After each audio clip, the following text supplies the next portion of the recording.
Welcome to the news of the day. And we are at the end of March, so tomorrow's April 1st. Yeah, and yet we're still stuck in a Black Mirror episode. Come on, comedy. Anyhow, while we're stuck in a Black Mirror episode, if you haven't watched Black Mirror, it's probably a pretty good time to get caught up on what that's all about. The NHLPA had their vote, and the annual vote comes out and favors a guy who wears this jersey quite a bit. So I didn't put all the awards up here, but, some interesting ones worthy of discussion are up here. Best forward in the league. So when asked, they said McDavid. 68% of NHL players said McDavid's the best forward in the league. Crosby, 15% say Crosby's the best forward in the league. 7% say Nathan MacKinnon, and Nikita Kucherov got 3%. The best thing is, I have nothing to do with this. So, again, McDavid's number 1, Crosby's number 2, MacKinnon and Kucherov 3 and 4, and fans are going to be kind of upset who love Ovi and Draisaitl. I had nothing to do with it. Best defenseman in the league, Victor Hedman, 37.6%. Carlson, 21.4%. That's Carlson out of Washington, of course. Yossi, 9%. And Doughty and Burns both get 6.6% of the vote. I'm kind of surprised at Brent Burns, but at the same time, Burns has had a really good career, and this was kind of a down year for everybody in San Jose, and I'm sure there are players who play with him or against him who are saying, you know what, he's still one of the best defensemen in the league. Best goaltender, Carey Price, 41.7%. So again, another player coming off of what you can look at statistically and say is a down year, but hit players, and again, teammates and opposition are saying he is the best goalie in the league. Vasilevsky gets 17% of the vote. Marc-Andre Fleury, 9%, and Bobrovsky, another one having kind of a down year, 5.7% of the vote. It's always interesting to look at what the players think and how they vote, and they're saying Carey Price, best goalie in the league. I can't argue with players. One game, you need a win. So this is basically, who do you want in a Game 7? Who do you want? You're about to be eliminated. Who do you want? Crosby. 44% of players polled said Sidney Crosby is the player they want. Connor McDavid gets 30.6% of the vote. I think it's really telling, too, that McDavid gets over 30% of the vote. And yet, they haven't had any playoff success yet with McDavid. So it just shows that players realize, hey, big game situation, McDavid's going to show up. MacKinnon, 4.1% of the vote. Bergeron, 3.3% of the vote. Now, most complete player in the National Hockey League. So this is who does a little bit of everything. And Crosby wins again, 45.4%. Bergeron, 25.5%. I would probably throw a vote to Bergeron, but I understand Crosby as well. Barkov, 7.5%, and Ryan O'Reilly gets 5.3% from the St. Louis Blues. So yeah, some interesting numbers there. Of all players, past or present, who would you pay to watch? So NHL players said Gretzky, 32.8% of the vote. Bobby Orr got 15.4% of the vote. Mario Lemieux, 9.5%. I thought it was interesting when they were showing the listing, they just said Lemieux, and I'm thinking, probably not Claude. 9.5% of the vote goes to Mario Lemieux, and Connor McDavid actually got 8%. So I thought it was interesting that they said pay to watch play. I would put McDavid in there. Crosby didn't make the list. So that's where things are interesting, and I think that's kind of telling that, yes, complete all-around player, guy you want in a big Game 7 situation, Crosby. You want highlight reel, fantastic moves that you just can't take your eyes off of. McDavid's ahead of him. So, yeah, that's kind of, and what's interesting, too, is your best forward, McDavid, 68%. So, it is a fascinating list. Malkin's not on there. And anytime the NHLPA does these votes, it's interesting in that best jersey, the Blackhawks win, 28.3% of the vote.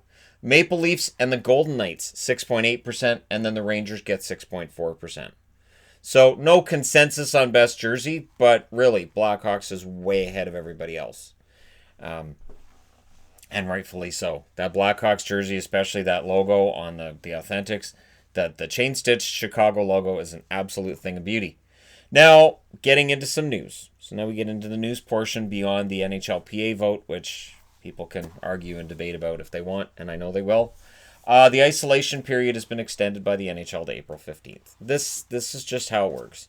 So they're telling people stay in place for a couple of weeks, and then it's a couple weeks more, and then it's a couple weeks more. And it's with the idea of not saying, now you stay put for 2 months, because people aren't going to like that. So you just take it a couple weeks at a time. or in the case of things down south, it's April 30th that they're continuing all of these steps with. And I've seen the charts. I've seen there's the live stream on YouTube which shows you all of the live numbers. I actually prefer that because it takes all of the sensationalism out of what's going on in the news currently, and you just get the pure raw data. And it shows you some trends based on the country, and it is interesting to look at. So while we're waiting for everything to peak and level off and then do this. So they're waiting for that downswing, and the more people are like, I'm just going to go out and party, the longer it takes to get there. Just don't. Just don't. Have the stay-at-home parties and watch the stay-at-home concerts and all this fun stuff that's been going on with those of us who are staying at home. So the isolation period for hockey players has been extended to April 15th. Yes, there are players that are coming out that have been tested positive. They're not telling us who they are. And you know what? Good. We don't really need to know who they are unless their condition worsens, unless something else happens. We don't really need to know who. We just need to know the tests are being done and that a majority of the league, I'll say 99%, so far we haven't seen a positive test with. And again, it's that whole positivity thing. And it is going to be a challenge. So again, they were talking about playoff formats, talking to players, and players themselves are having fun with this idea of, we go back into this, we do a playoff format, we can do tournament style, we can do, they're just having fun with it. And for all these people that just want to crap all over it, I guess right now is just you're in your heyday. This because I can't do it. I can't. So when players are talking about playing, I'm like, yeah, you know what? That's fine. If we can do this, later in the summer, great. If we can't, oh well. But talking about it, there's no harm in talking about it.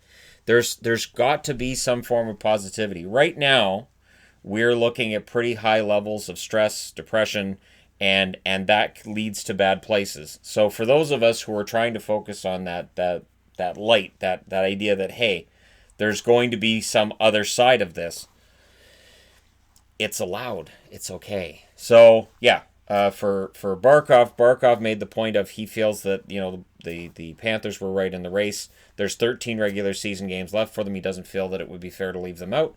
I'm not disagreeing with him either. When I did the playoff file on the PlayStation here, it's a 16-team tournament, so I just put in the 16 that qualified for the playoffs according to the NHL's own standings. I don't think there's anything wrong with that, and we're likely going to see something completely different should they be able to have some sort of a tournament. We will see more than 16 teams involved. And then the question becomes, does the NHL, if that's a big hit with fans, does the NHL look and go, you know what? We can do this. We can have play-ins. We can do this kind of thing, and it'll increase the amount of interest. Speaking of interest, apparently Arizona and Toronto are frontrunners for Barabanov.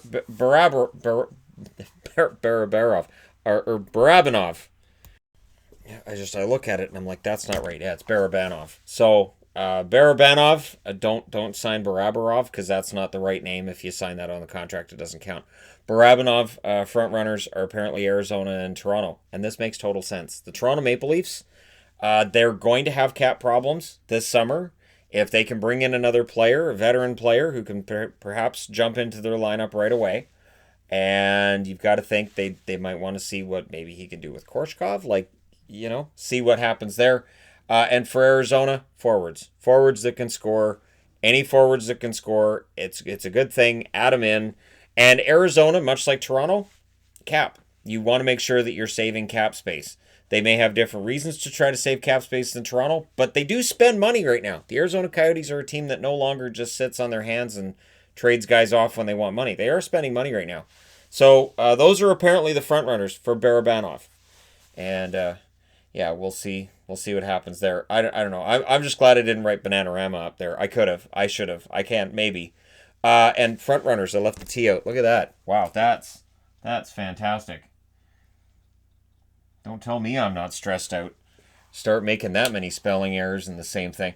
Front runners for Barabanov, and we'll see who ends up getting them. But from now on, I'll just call him Bananarama. I think that makes sense.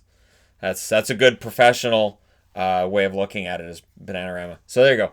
The Maple Leafs may very well sign Bananarama. When he scores, can they at least play Cruel Summer? I mean, I know they love Daryl Hall and John Oates, but at least play Cruel Summer, which we may have a Cruel Summer this year anyway, so it makes sense.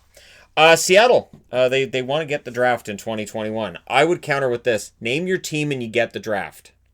Name your team and you get almost anything. Just name the team. I would love to have a video where I can go, and the name of the team is, right? And then have something after that to announce that this is the team name. So Seattle wants the 2021 draft. Now, interestingly, the draft has been pushed back. It's supposed to be in Montreal. I'm saying supposed to be because it's likely going to be over the phone. It's highly likely it won't be in one central location. The NHL is very, very much likely to, in that instance, give the 2021 draft to Montreal instead. So say, you know what? You guys get next year's draft. Seattle may end up getting 2022's, but if they can figure out some way to have a legit draft in Montreal, then Seattle, it would make some sense that Seattle's first draft pick is in Seattle. That they're in Seattle, they do that draft next year, and it's this big deal. So yeah, Seattle wants the 2021 draft. Eddie Locke made some news yesterday. I didn't do a video specifically on this.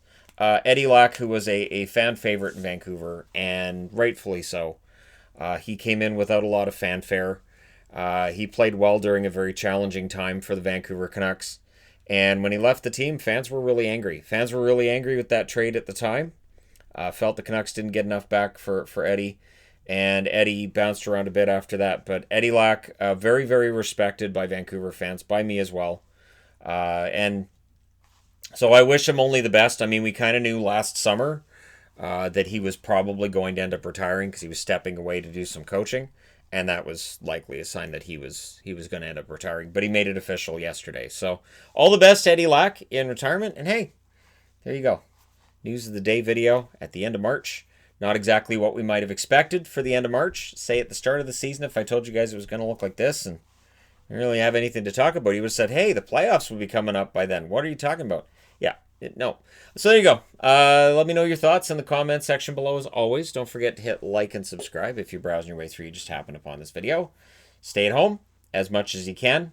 Wash your hands often as you can. Stay safe.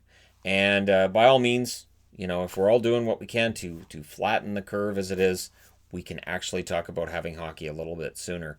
And if we don't, then we can't. So that's kind of where we're at. If people don't take it seriously, then it extends the period of time this goes on and the severity. And if not, then, you know, if we take this properly, which I've been home for 3 weeks now, you know, we can flatten things out. Here in BC, things seem to be going relatively well. I'm not going to say great, but you know, because none of this is acceptable. But you know, it feels like if we keep doing what we're supposed to be doing, we're going to get through this, and that is my belief. So if you're struggling right now, if you're having a hard time with what's going on out there and everything else, and staying home's getting you kind of to go crazy.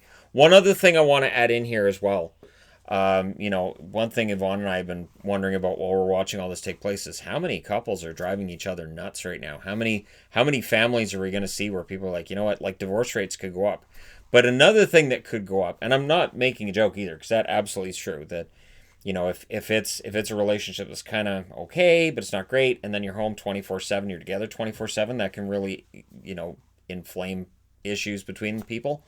But the one thing I'm wondering too is for all these players that are home with their families right now, especially guys in their mid to late 30s, could they just retire? Could they look at this season and look at what's going on, and then look at what's going on in the world and say, you know what, I'm gonna walk away from the game. This has really opened my eyes to where we're at in this world, and I've made a lot of money playing hockey, and I think I'm ready to walk away. So I'm wondering if we're going to see that where some of the older players, maybe even some guys in their early mid-30s who've made a lot of money, and maybe they're on the downswing, maybe they're playing third, fourth line minutes, you know, that kind of player. Maybe they look at this and say, you know what, I'm good with where my career's been and with what I've done. I'm going to walk away. So I think there's going to be a lot of interesting storylines coming out of all of this when all of this is done, and it will be done at some point. So there you go. You know, chin up, and we'll get through it all. Thank you guys so much for all your support. I'll talk to you again soon.